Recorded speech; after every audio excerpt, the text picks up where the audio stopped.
Hallo julle. Hallo daar.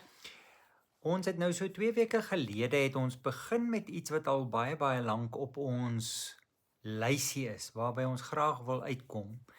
En dit is om in Wakkerstroom met langtafelgesprekke te begin. Dis nou al 'n lang ruk wat ons dit wil doen. Jare eintlik. Ja. Ja.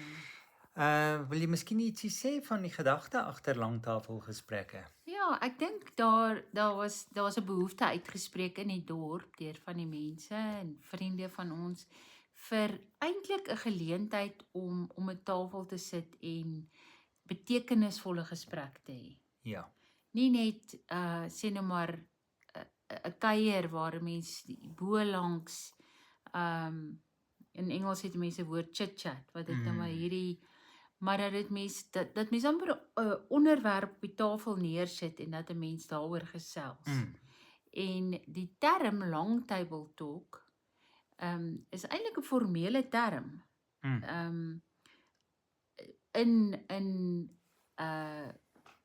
In gesprekvoering.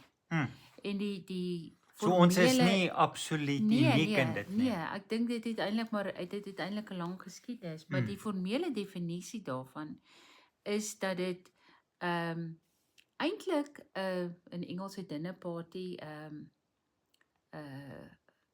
aandgeleentheid is waarin jy mense nooi en waar die enigste gang op die spyskaart is gesprek. Ja. So dit is interessant want dit beteken dis nie 'n kuier om kos nie, dis nie 'n kuier om drank nie, dis ons kom bymekaar om te gesels. Ja. Ja. So dit het heeltemal 'n ander fokus. En dit sluit aan by iets wat ons ook nou al tevore oor gepraat het, is dat goeie gesprek eintlik 'n bedreigde spesies is. In die opsig dat ons nie regtig na mekaar luister nie. Ons luister aanhoudend met 'n agenda. Dit wat jy nou oor praat, aan wat herinner dit my in my eie lewe wat ek nou moet vertel? Of ons begin ons antwoord reg kry. Dis reg. Maar om regtig met aandag te luister en diep te sak en enige onderwerp en van mekaar te verskil sonder dat dit die einde van die wêreld is. Of dalk selfs om die tafel sit met heeltemal verskillende oortuigings.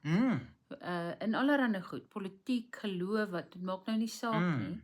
Nie dat mense spesifiek baie moeilike onderwerpe gaan kies nie, maar dat daar genoeg gemeenskaplikheid tussen mense is om gesprekke te voer waar dit nie saak maak nie. Ja. Waar ons na mekaar kan luister sonder om mekaar te probeer oorreed van ons eie standpunt. Dis reg. Omdat my standpunt die regte ene is en jy beter daarbey inval. Maar eintlik is dit nie waaroor ons wil praat vandag nie. Dit gaan oor een van die onderwerpe wat ons op die tafel gesit het en wat baie interessante gesprek tot gevolg gehad het. En dat ons net eintlik nog 'n bietjie daaroor gesels en dit ook dan nou met julle deel. Ja, en dit is die stelling wat ons op die tafel gesit het is dit het gegaan oor baie mense wat na Wakkerstroom toe getrek het omdat hulle 'n sekere besluit geneem het om hier te kom bly.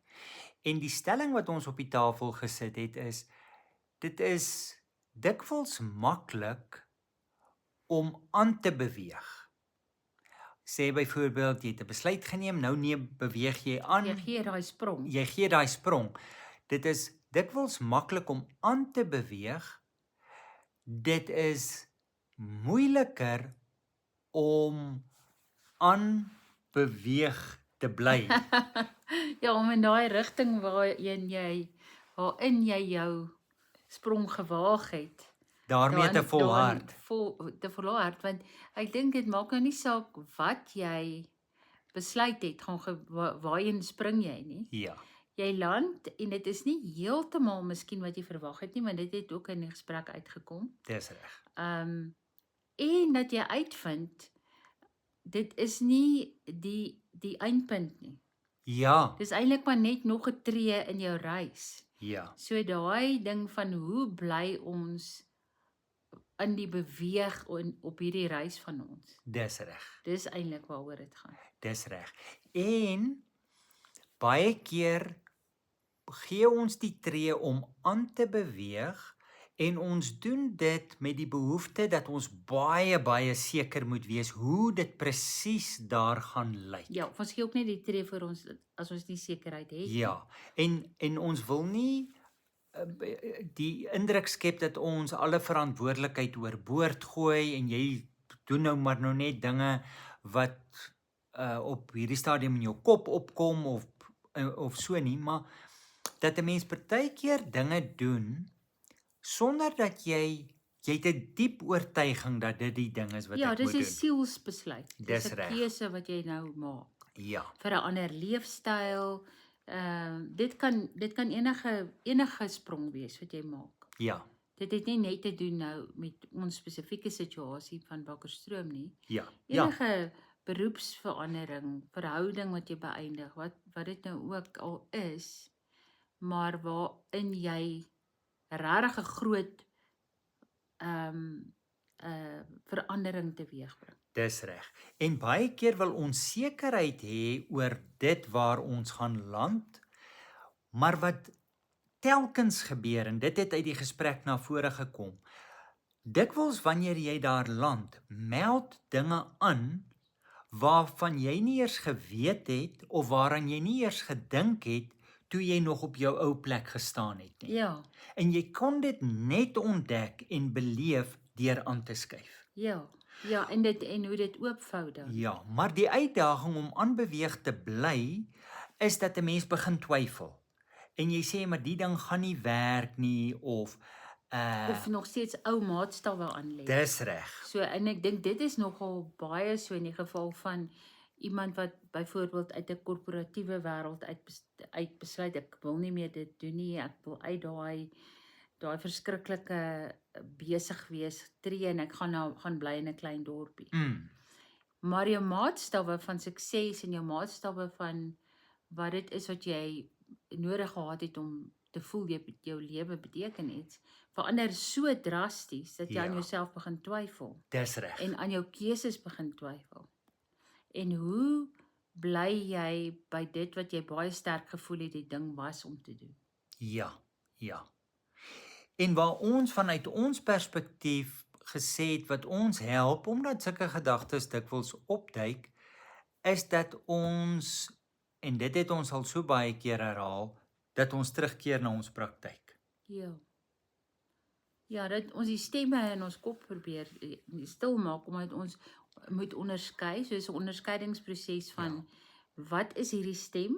Is dit bang? Is dit ego? Is dit ou maatstawwe? En om terug te gaan om eerste plek daai stemme stil te maak en in die praktyk wat jy doen elke dag gebeur dit dat jy stiller word, dat jy weer perspektief kry en dat jy weer teruggaan na eintlik die oorspronklike redes hoekom jy dit gedoen het. Dis reg. En jy dit meet aan waar jy nou is. Ja. En kyk of dit daaraan voldoen. So dis 'n hele, ek dink 'n onderskeidingsproses. Ja. Ja.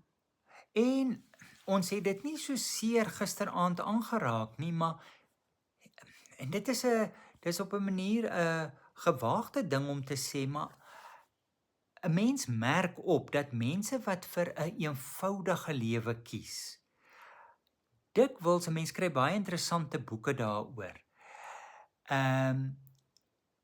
Dikwels vir 'n leefstyl kies en dan werk dit nie uit nie, maar wat dan duidelik word, 'n mens hoef nie te skrik vir false starts nie. Ja. Ja. Jy's met 'n proses besig waar jy duidelikheid moet kry oor iets. Nou kan jy sê ja, maar dit gaan my dalk duur kos en so aan. Sekerlik, maar dit kan wees dat jy ook 'n herkalibrering moet doen. Ja. En ek dink wat ook waar ons baie sterk by uitgekom het is dat, en ek dink dit kom ook weer terug na die praktyk en daai onderskeiding, maar om jouself in daai stroom te hou Ja. En ek dink dit is waar die praktyk baie help is om nie uit die stroom uit te klim en sê nou maar nou raak ek baie bekommerd oor my inkomste en ek gaan soos jy voorbeeld wat jy gegee het, ek gaan werk nou ergens wat totaal uit my veld uit is. Dis reg. Sê nou maar in die coffee shop of by die motorhawe, maak nou nie saak nie, net om daai inkomste aan te vul omdat ek so onseker voel en ek kom nie by die goed uit waarvoor ek in die eerste plek die sprong gewaag het nie. So om die stroom te vertrou dat die stroom jou sal dra. Ja. En dit is baie moeilik. Dis reg. Dit is baie moeilik. Want dit gaan nie altyd gemeet kan word aan die standaarde wat jy gehad het nie, of dit gaan eintlik nooit daaraan gemeet word. Ja. Maar weet jy wat was vir my mooi met die gesprek om die tafel? Was die feit dat wanneer iemand 'n baie konkrete praktiese ding op die tafel gesit het waar sy tot 'n besluit moet kom en sy bietjie duidelikheid moet kry hoe die tafel saam met hierdie ding besig is. Ja, want daar's soveel begrip. Daar's soveel begrip. Ons almal ons in daai situasie eintlik bevind. Dis reg. So ek Ja. dink nie 'n mens moet die kollektiewe ondersteuning van mense wat op hierdie reis is onderskat nie. Dis 'n manier om daarop te bly. Dis reg. Ja, dis nog 'n manier. Ja. Ja, so dit is net baie interessant hoe die dinge aanmeld. Ons is nog in die baie beginstadium van die lang gesprek rondom die praktiese kwessies. Skuur en skaaf ons nog 'n bietjie, maar ons is baie optimisties en ons is baie bly ons het daarmee begin. Ja. Mooi bly almal. Ons gesels weer. Tata. Totsiens.